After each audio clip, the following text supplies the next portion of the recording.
আসসালামু আলাইকুম। আশা করি সবাই ভালো আছেন।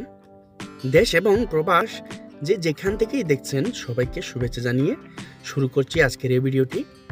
আশা করি শুরু থেকে শেষ পর্যন্ত আপনারা এই ভিডিওটি দেখবেন।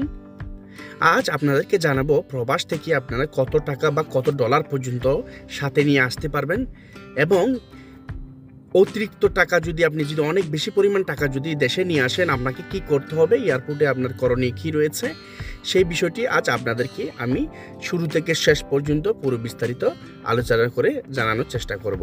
আশা করি আপনারা শুরু থেকে শেষ পর্যন্ত এই ভিডিওটি দেখবেন। আর একটি অনুরোধ রইল, আমার এই ভিডিওটি যদি ভালো লেগে থাকে লাইক, কমেন্ট এবং শেয়ার করে দিবেন। আর যারা আমার ইউটিউব চ্যানেল থেকে দেখছেন অবশ্যই চ্যানেলটি সাবস্ক্রাইব করে রাখুন, যাতে পরবর্তী ভিডিওর আপডেট সবার আগে আপনার কাছে পৌঁছে যায়। চলুন শুরু করা যাক। বাংলাদেশের প্রায় অনেক প্রবাসী বিশ্বের নানান দেশে প্রবাস যাপন করছেন। সেই প্রবাস যাপন শেষ করার পর যখন কোনো প্রবাসী দেশে আসতে চায় তখন তারা সাথে করে কি পরিমাণ অর্থ সাথে নিয়ে আসতে পারবেন সেই বিষয়টি নিয়ে অনেক চিন্তিত থাকেন। কারণ অনেক কষ্টের টাকা, যদি এই টাকাটি যাওয়ার সময় যদি কোনো সমস্যা হয়ে যায় আসলে অনেক চিন্তার বিষয়। তাই আজকের এই ভিডিওটি সেই সকল প্রবাসীদের জন্য। প্রথমেই আপনাদেরকে বলে রাখি, আপনারা যারা যেই দেশেই থাকেন না কেন, যখন আপনি বাংলাদেশে আসবেন, বাংলাদেশ এয়ারপোর্ট ক্রস করে আসবেন, আপনি সেই সময় মনে রাখতে হবে আপনি বাংলাদেশি টাকা শুধুমাত্র 10,000 টাকা পর্যন্ত আপনি সাথে নিয়ে আসতে পারবেন। আমি আবারও বলছি, বাংলাদেশি টাকা শুধুমাত্র 10,000 টাকা পর্যন্ত আপনি সাথে নিয়ে আসতে পারবেন। যদি আপনার কাছে বাংলাদেশি টাকা 10,000-এর বেশি থেকে থাকে তাহলে আপনি বাংলাদেশি টাকাকে অন্য টাকায় কনভার্ট করে সাথে কিন্তু নিয়ে আসতে পারেন। এখন এই বিষয়টি ক্লিয়ার হয়ে গিয়েছে যে আপনি বাংলাদেশি টাকা শুধুমাত্র অন্য দেশ থেকে আসলে 10,000 টাকার বেশি আপনি সাথে করে নিয়ে আসতে পারবেন না।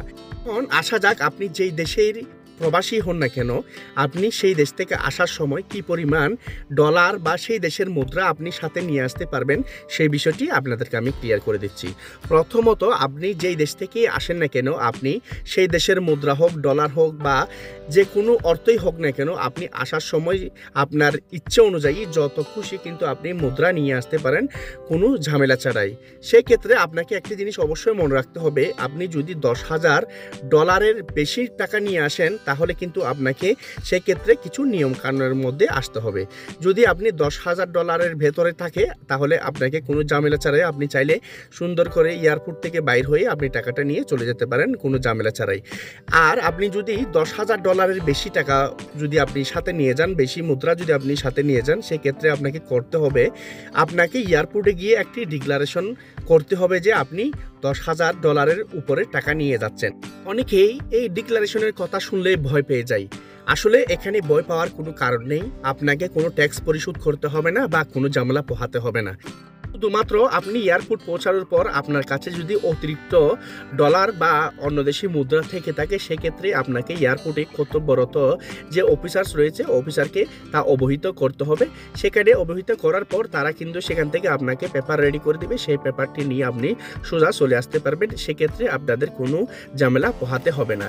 সেই পেপারটি আপনি রেডি করে আসলে বা ঘোষণাপত্র যদি আপনি দিয়ে আসেন তাহলে আপনার কি সুবিধা রয়েছে, আপনি যদি ঘোষণাপত্রটি দিয়েই আসেন তাহলে আপনার কাছে যে পেপারটি রয়েছে সেই পেপারটি আপনি ডকুমেন্টস হিসাবে ব্যবহার করতে পারবেন যে কোনো জায়গায়। যেমন আপনি যদি দেশে আসার পর আপনার ফ্যামিলিতে বা আপনার ফ্যামিলির কেউ যদি কোনো বিজনেস দাঁড় করাতে চায় বা কোনো কিছু করতে চায়, সেক্ষেত্রে কোনো কেউ এসে আপনাকে বলতে পারবে না যে এই টাকাটি আপনি ব্ল্যাক মানি হিসেবে কোথাও থেকে এনেছেন। সেক্ষেত্রে যদি কেউ বা কোনো সরকারি কর্মকর্তা আপনার কাছে যদি জানতে চায় আপনি সেই টাকাটার উৎস কি, কোথা থেকে পেয়েছেন সেই টাকাটা, তাহলে আপনি সেই ঘোষণাপত্রটি দেখিয়ে দিলেই তারা কিন্তু আর আপনাকে কিছু বলবে না। তারা বুঝে নিতে পারবে যে টাকাটি বৈধ পথে দেশে এসেছে। এর আরেকটি সুফল হচ্ছে, দেশে ছুটি কাটিয়ে যখন রিটার্ন করে কোনো প্রবাসী সেই সময় চাইলে কিন্তু সেই পরিমাণ অর্থ নিয়ে যেতে পারে যে পরিমাণ অর্থ প্রবাস থেকে আসার সময় ডিক্লারেশন দিয়ে নিয়ে এসেছেন। সেই অর্থ কিন্তু চাইলে সহজেই সেই পেপার দেখিয়ে আপনি আবার সেটা রিটার্ন করে নিয়ে যেতে পারেন কোনো ঝামেলা ছাড়াই। যেহেতু আপনি ডিক্লারেশন দিয়ে এসেছেন সেক্ষেত্রে আপনার কোনো ঝামেলা হওয়ার কোনো কথাই নেই। হলে এক কথায় বলা যাচ্ছে আপনি প্রবাস থেকে বাংলাদেশি টাকা শুধুমাত্র 10,000 টাকা পর্যন্ত নিয়ে আসতে পারবেন, এবং ফরেনসিক যদি কোনো ডলার বা অন্য দেশের মুদ্রা নিয়ে আসেন সেক্ষেত্রে আপনি যত ইচ্ছা নিয়ে আসতে পারবেন। কিন্তু $10,000 যদি উপর হয়ে থাকে সেক্ষেত্রে এয়ারপোর্টে ঘোষণা দিয়ে আনতে হবে যে আপনার কাছে $10,000 বেশি পরিমাণ অর্থ রয়েছে। আশা করি আপনারা বুঝতে পেরেছেন প্রবাস থেকে কী পরিমাণ অর্থ সাথে করে দেশে নিয়ে যাওয়া যায় এবং অতিরিক্ত টাকা নিয়ে গেলে বা অতিরিক্ত ডলার নিয়ে গেলে কি করতে হবে সেই বিষয়টি আশা করি আপনারা জানতে পেরেছেন। ভালো থাকবেন সবাই। আল্লাহ হাফেজ।